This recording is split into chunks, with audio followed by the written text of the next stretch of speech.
عبداللہ بن کرد رضی اللہ رحمۃ اللہ علیہ سے یہ بات ہو سکتا ہے عام و سمجھ لوگوں کے لیے فائدے کی بات ہے. انہوں نے عمر بن عبد العزیز رحمۃ اللہ علیہ کو خط لکھا اور خط میں ایک عجیب بات لکھی. یشکو الیہ الحوام والاقارب. انہوں نے کہا کہ حضرت ہم افریقہ کے ملک میں ہیں اور یہاں پر ہمیں بچھو ڈستے ہیں اور درندے کھاتے ہیں. وہی جنگل میں تھے تو درندے کھاتے تھے اور بچھو ڈستے تھے. تو انہوں نے کہا کہ آپ بتائیں کہ اب ہم یہاں کیا کریں. تو عمر بن عبدالعزیز رحمۃ اللہ علیہ نے خط بھیجا اور اس میں لکھا کہ جتنے لوگ جنگل میں ہیں ان کو چاہیے کہ وہ پڑھیں وَمَا لَنَا أَلَّا نَتَوَكَّلَ عَلَى اللَّهِ. فرماتے ہیں کہ سارے لوگوں نے یہ پڑھنا شروع کیا درندے کا کیا کھانا اور بچھو کا کیا کاٹنا. وہ فرماتے ہیں کہ ہمیں پستو بھی نہیں کاٹا کرتے تھے, مچھر بھی نہیں کاٹا کرتے تھے اس آیت کے پڑھنے. یقین کے ساتھ اگر انسان اس کو جنگل میں بھی پڑھ لے پروردگار اس کو درندوں سے محفوظ فرما دیتا ہے. وَمَا لَنَا أَلَّا نَتَوَكَّلَ عَلَى اللَّهِ. چند لفظ ہیں آج کی مجلس میں اس سبق کو یاد کر لیجئے. اور ماشاءاللہ یہاں تو بڑے بڑے دلیر لوگ موجود ہوتے ہیں جنگلوں میں جانے والے ماشاءاللہ.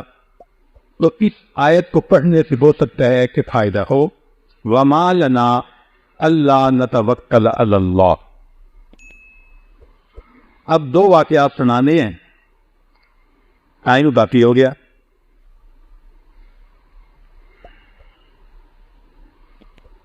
ایک واقعہ ایک وکیل صاحب کا ہے اور ایک واقعہ چھوٹی بچی کا ہے, لیکن مضمون کو مزید کھولنا ہے.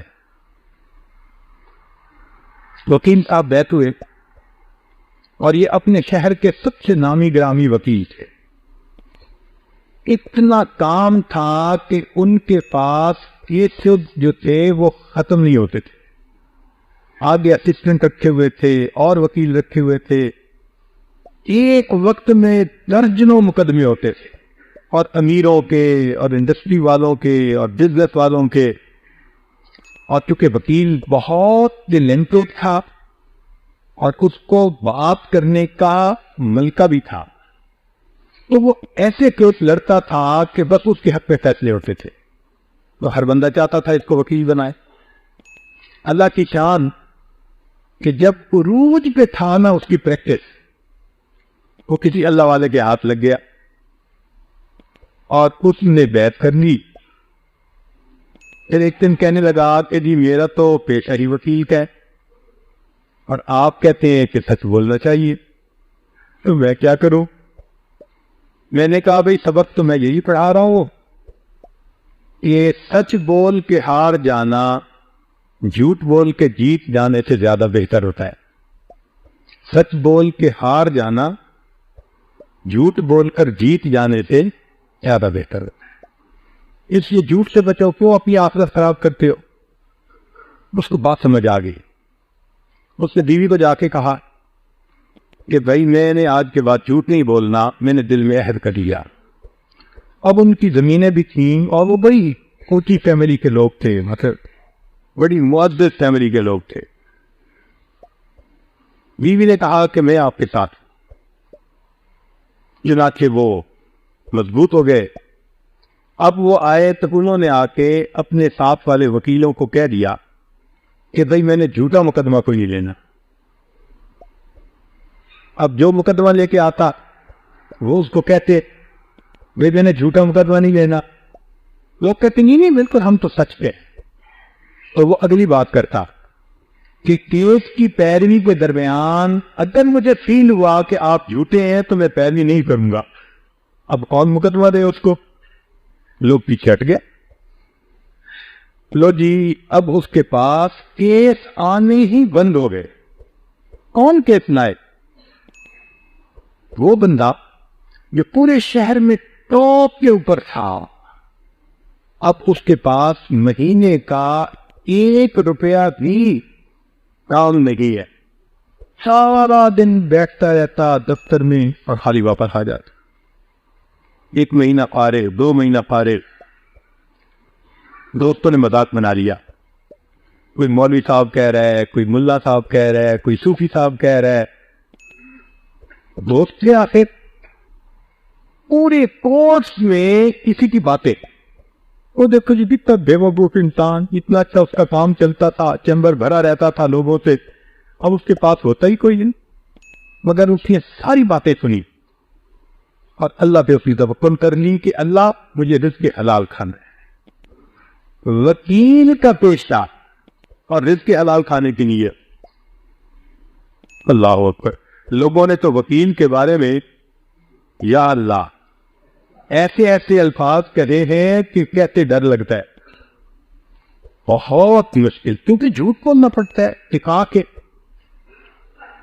تو اس لیے کسی نے کہا کہ کھیتی باڑی کر لو، بزنس کر لو، اس نے کہا نہیں، عمر ساری پڑھا ہے، میں قانون جانتا ہوں، پریکٹس کرتا ہوں، فیل تو میں یہ دیکھوں گا، میں نے نہیں ہلنا.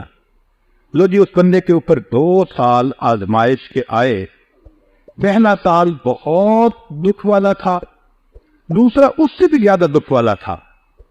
شہر میں لوگ ملتے تو باتیں کرتے، رشتہ دار باتیں کرتے، عورتیں رشتہ دار باتیں کرتی، لوگ بے وقوف سمجھتے، لوگ سمجھتے اس کو تو عقل ہی نہیں ہے. تو تنگی الگ تھی، ہیوملیشن الگ تھی، مگر وہ اللہ کا بندہ جمع رہا.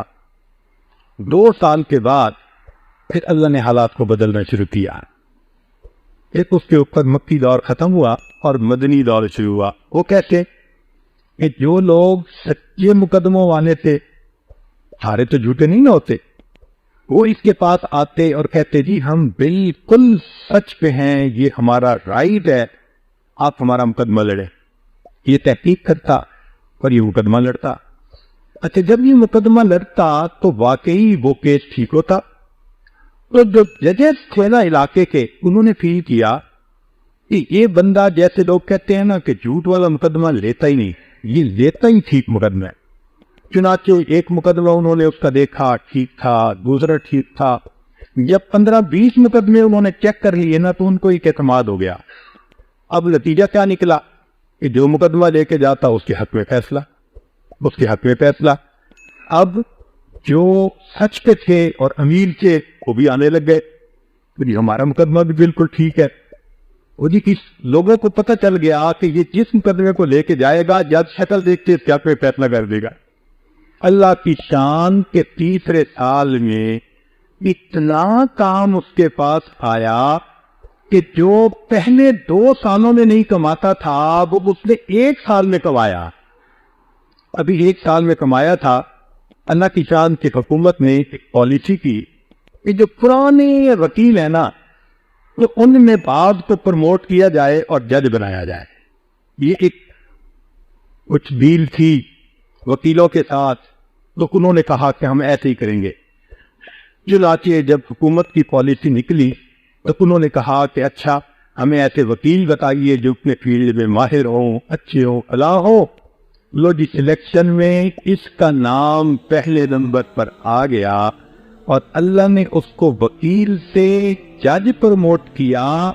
جھوٹ بولتا تھا، مائی لارڈ کہتا تھا، زمین میں کھڑے ہوتے سب بولنے لگا. اللہ نے اس کو جج بنا کے اوپر میرے سیدھے تو میں دیکھا